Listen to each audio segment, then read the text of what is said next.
தான் எல்லாம் தெரியுங்கிற மாதிரி நீ பேசிட்டு போய்கிட்டே இருக்க. நாம எல்லாரும் எல்லாத்த பத்தியும் தெரிஞ்சுக்க முயற்சி தான் பண்றோம். ஆனா அவருக்கு மட்டும்தான் எல்லாம் தெரியும்.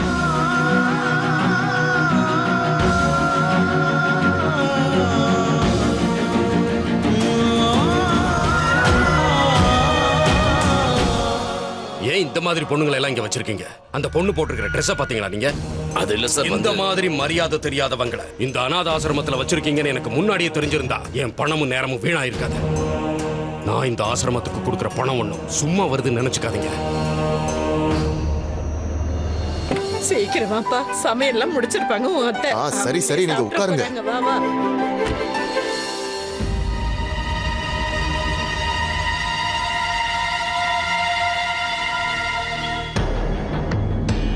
அம்மா ஒரே நிமிஷம் வந்துடுறேன்.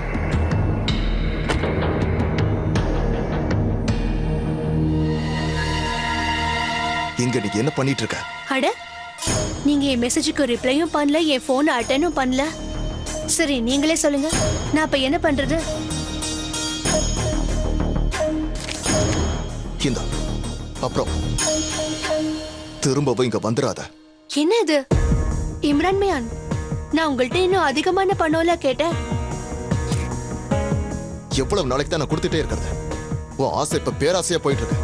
சந்தோஷப்படுங்க, நான் உங்க லாக்கர்ல இருந்து கொஞ்சம் பணத்தை மட்டும் தான் கேட்டேன், சாவியை கேட்கல. நான் ஒன்னும் என்னை கல்யாணம் பண்ணிக்க சொல்லி உங்ககிட்ட கேட்கல. நீ என்ன விட்டு போனதே என்னை விட பெரிய பணக்காரனை கல்யாணம் பண்ணிக்க தானே? என்னாச்சு? அப்படி எவனும் மாட்டலையா? அதான் திரும்ப வந்து பணம் கேட்கறியா? அதுக்கு முன்னாடி இன்னும் நிறைய நாடகம் போட வேண்டியது இருக்கு. ஆனா கூடிய சீக்கிரமே அவ எனக்கு சொந்தமாயிடுவான்னு நான் நம்புறேன். அந்த மாதிரி நடக்கிற வரைக்கும் உங்களுக்குன்னு சில முக்கிய பொறுப்புகள் இருக்குல்ல, அப்படிதானே? இந்த குழந்தை உங்களோட தானே? கொஞ்சம் அமைதியா பேசு. அதோட இந்த குழந்தைக்கு எனக்கு எந்த சம்மந்தமும் கிடையாது. அப்படின்னா சரி, நான் என்ன சொல்றேனோ அதை அப்படியே செஞ்சுட்டு போயிடுங்க. அப்புறம் இந்த குழந்தைக்கும் இன்னொருத்தருக்கும் சம்பந்தம் உண்டாயிடும். இம்ரான், எங்க இருக்க? சீக்கிரமா, உன் அத்தை போன் பண்றாங்க. சீக்கிரமா.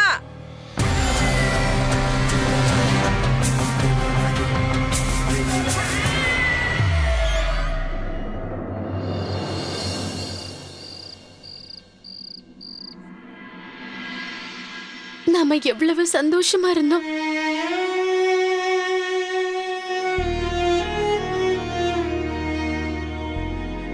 நான், நீ, அண்ணா, அப்புறம் ஹுமேரா எல்லாரும் சேர்ந்தே இருந்தோம். எனக்கு புரியவே மாட்டேங்குது. நேரம் மாறிடுச்சா இல்ல நாம தான்?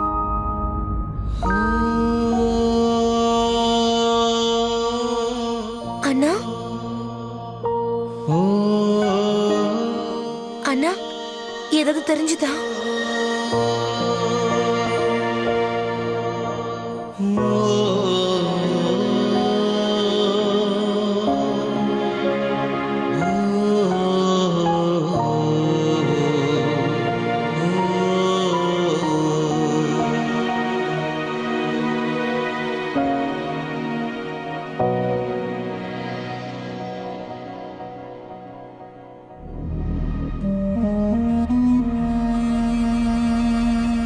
சரியாதான் சொல்லிருக்க. கடந்து போன காலங்கள் ஏன் திரும்ப வர மாட்டேங்குது? கடந்த காலம், அந்த கடந்த காலம் மட்டும் திரும்ப ஒரு தடவை வந்துச்சுன்னா செஞ்ச தப்பு நான் திருத்திக்க மாட்டேனா? ஒபேராவுக்கு எந்த சூழ்நிலையிலும் என்னால எந்த பிரச்சனையும் வராது.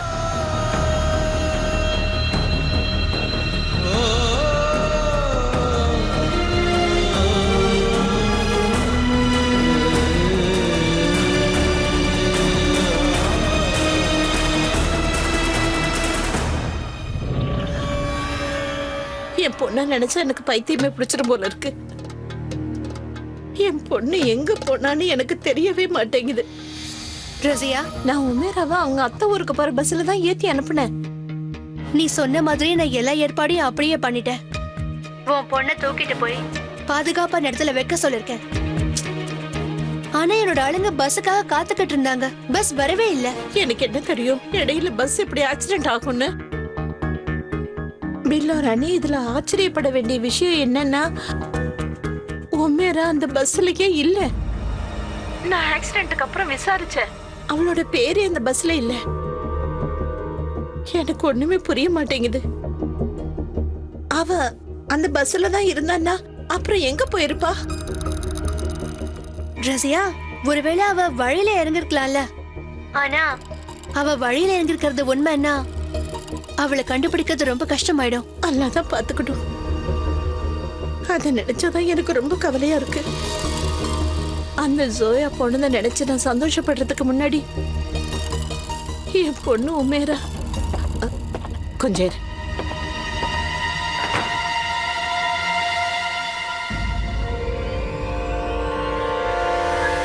ஏன் என்னமோ மாதிரி வர்றீங்க? எங்க இருந்து வர்றீங்க? லால் சக் அநாத ஆசிரமத்துல இருந்து வரேன். அங்க ஒரு மரியாதை தெரியாத பொண்ணு என்ன வெறுப்பேத்திட்டா. பொண்ணா? யார் அவ? நான் ஒன்னும் அந்த பொண்ணை சரியா பார்க்கல. ஆனா அவ நடந்துக்கிற முறை இருக்க, ஜீன்ஸ் பேண்ட் போட்டுக்கிட்டு உள்ள சுத்திக்கிட்டு இருக்கா.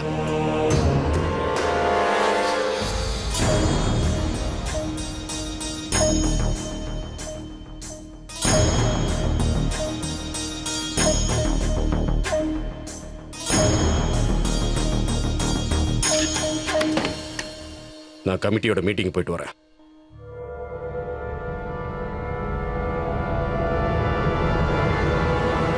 ஹலோ.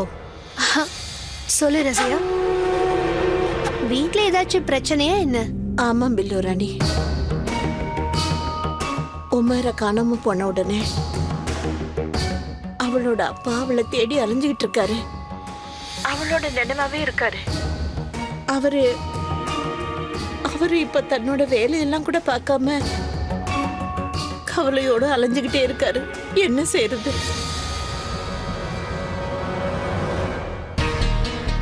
நான் அயானுக்கு ஒரு பாடத்தை கத்து கொடுக்கணுங்கிறதுக்காக அவளை ராணி கட்சிக்கு அனுப்பி வச்சேன். ஒருவேளை இந்த உண்மை எல்லாருக்கும் தெரிஞ்சிருச்சுன்னா அப்புறம் அவங்களுக்கு எல்லாம் தெரிஞ்சிடும். நான் தான் அயானுக்கு பாடம் கத்து கொடுக்கத்தான் நான் இதெல்லாம் செஞ்சேன்னு. அப்புறம் உமேரா அயானால இந்த வீட்டை விட்டு போகலைங்கிற உண்மை எல்லாருக்கும் தெரிஞ்சிடும். உன்னோட உதவி எனக்கு தேவைப்பட்டா நான் போன் பண்றேன். சரி ரசியா, நிச்சயமா. Good office.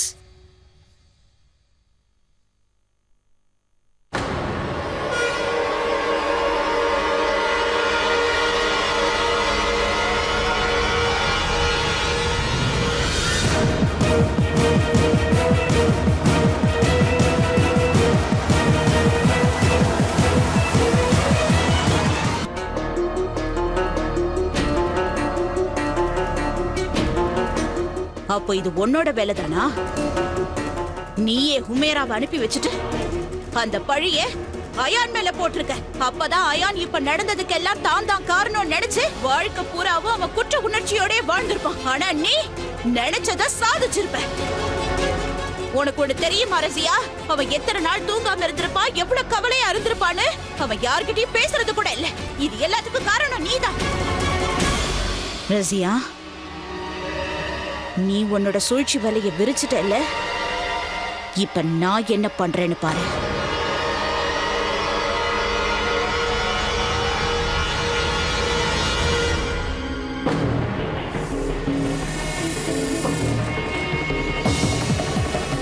மரியாதையா வழிய விடு. சொல்றேன்ல, மரியாதையா வழிய விடு.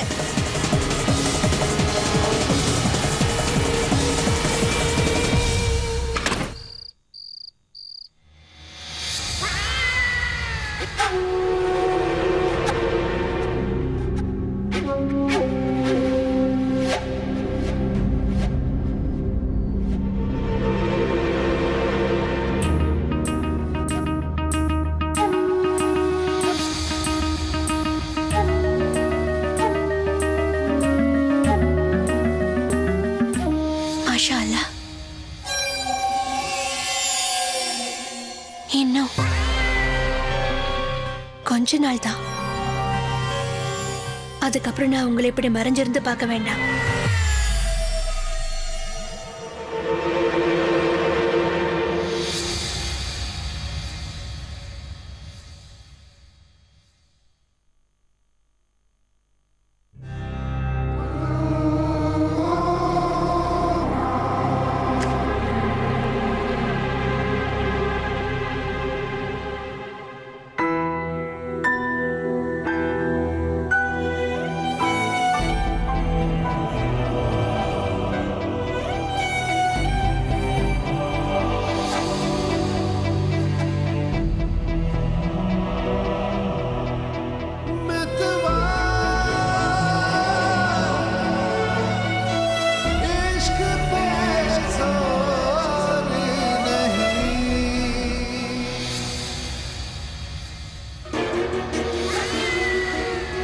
அவ்வளவு சுலபமா அவளோட ஞாபகத்தை என்னால் அழிக்க முடியல. அவ என்னமோ போயிட்டா, அவ ஞாபகத்தை மட்டும் விட்டுட்டு போயிட்டா. யா அல்லாஹ், இப்ப நான் என்ன செய்ய?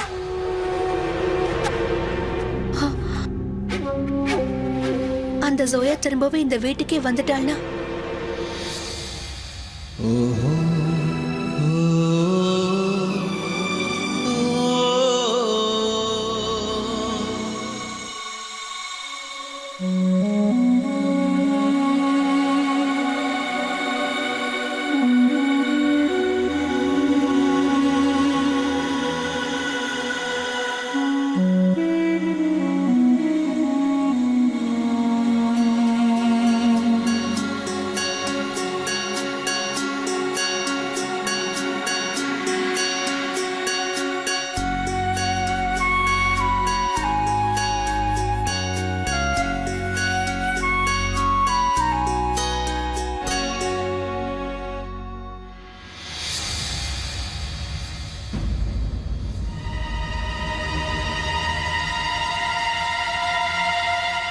லால் சக் அனாதாசிரமத்துல இருந்து வரேன். அங்க ஒரு மரியாதை தெரியாத பொண்ணு என்ன வெறுப்பேத்திட்டா. ஜீன்ஸ் பேண்ட் போட்டுக்கிட்டு உள்ள சுத்திக்கிட்டு இருக்கா. அப்படின்னா அந்த ஜீன்ஸ் போட்ட பொண்ணு, யா அல்லாஹ், ஒருவேளை ஜோயாவா இருந்தா? நான் ஏதாவது பேசுறேன்னா நிறைய பேசுறேன்னு சொல்வ கிழவி. கிழவி, நான் ரொம்ப மோசமானவதான், ஆனா முட்டாள் இல்ல. ரகசியத்தை வெளியில சொல்றதுக்கு நான் உன்னை விட்டாதானே? நீ எல்லாம் பொம்பளையே கிடையாது ரசிகா. உன்ன மாதிரி பொம்பளைங்கனாலதான் பெண் இனத்துக்கே அசிங்கம். பொம்பளையா இருந்துகிட்டு உன்னோட பொண்ணையே உன் சூழ்ச்சிக்கு துருப்பு சீட்டா பயன்படுத்திக்கிற. நீ எல்லாம் பொம்பளைன்னு வெளியில சொல்லாத. அல்லாஹ் மேல சத்தியமா நான் இன்னைக்கு உன்னை உயிரோட விடவே மாட்டேன். உன்னை உயிரோட விடவே மாட்டேன். உன்னோட பொய்யான முகத்திரிய கிழிச்சு எறியறதுக்கு முன்னாடி நான் சாகவே மாட்டேன். விடுடி.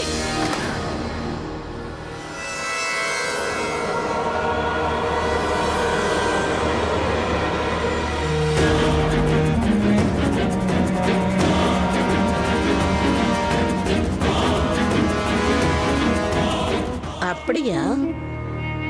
இப்ப வீட்ல யாருமே இல்ல. யாருகிட்ட ரகசியத்தை சொல்ல போற?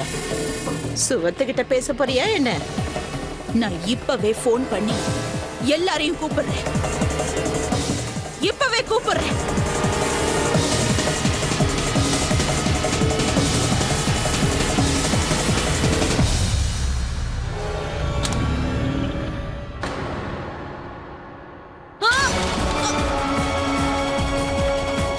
நீ என்னை எவ்வளவு கஷ்டப்படுத்திருக்க தெரியுமா? உன்னாலதான் நான் அந்த பைத்தியக்காரங்களோட இருக்க வேண்டியதா போயிடுச்சு. பைத்தியங்களோட எவ்வளவு கஷ்டப்பட்டேன். உன்னாலதான் கரண்ட் எல்லாம் வச்சு எனக்கு ஷாக்கு கொடுத்தாங்க. நான் எப்படி கஷ்டப்பட்டிருப்பேன், எப்படி துடிச்சிருப்பேன், அத பத்தி எல்லாம் உனக்கு கொஞ்சமாவது தெரியுமா? இன்னைக்கு நான் அதுக்கெல்லாம் பழி வாங்க போறேன். நீ செஞ்ச ஒவ்வொரு காரியத்துக்கும் உன்னை பழி வாங்க போறேன். நீ எனக்கு என்ன வேணாலும் பண்ணிக்கோ. உன்னால என்ன ஒண்ணும் பண்ண முடியாது. ஒண்ணுமே பண்ண முடியாது. நான் எல்லார்கிட்டயும் உன்னோட ரகசியத்தை சொல்லிடுவேன். நிச்சயமா சொல்லுவேன். கேள்வி, என்னால ஒண்ணும் பண்ண முடியாதா? என்னால ஒண்ணும் பண்ண முடியாது நான் சொல்றேன். இன்னைக்கு நான் உன்னை உயிரோட விடவே மாட்டேன்.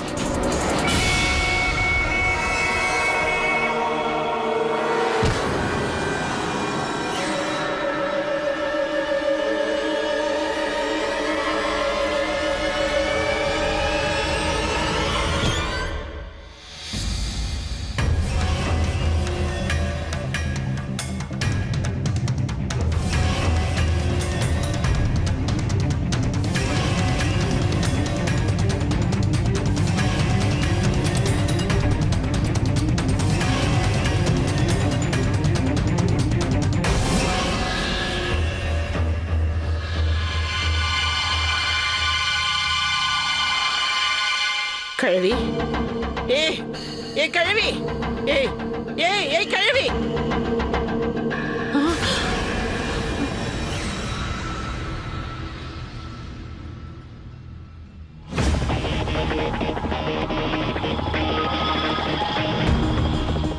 அல்லா இவ ஒன்னும் சாகலையே.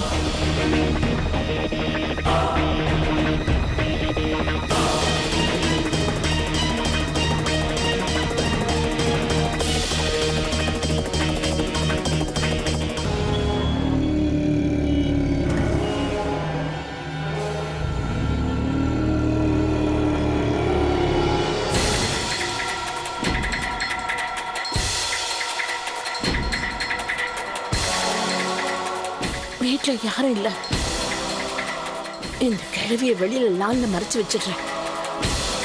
இது யாருக்கும் தெரியக்கூடாது. அப்புறமா அக்கா எங்கேயே போயிட்டாங்கன்னு எல்லார்கிட்டையும் சொல்லிட வேண்டியதுதான். அவங்க திரும்பி வரலன்னு சொல்லிட வேண்டியதான்.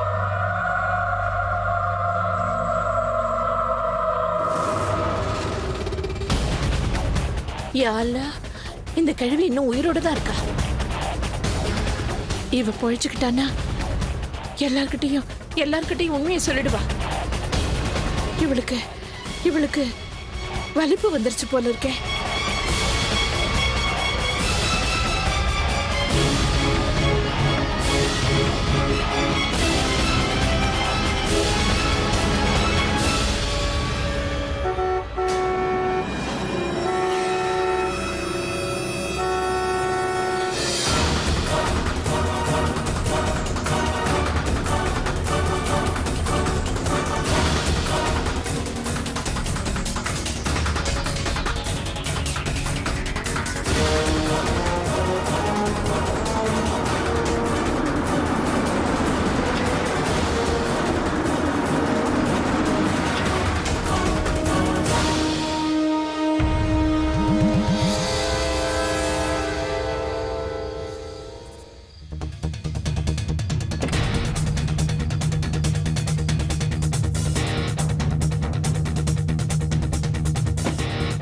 இங்க பாரு, நாளைக்கு காலையில ரஃபீக் சார் கிட்ட இருந்து ஃபைலை வாங்கி ஆகணும்.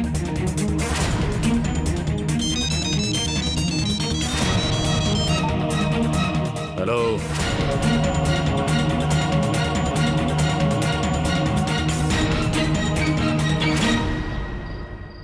கிழவிக்கு வலிப்பு வந்துருச்சு. இனிமே அவ யார்கிட்டயும் பேச முடியாது. அவர் ரூமுக்கு போறதுக்கு முன்னாடி இவளை ஸ்டோர் ரூம்ல போட்டு அடைச்சு வச்சிடறேன்.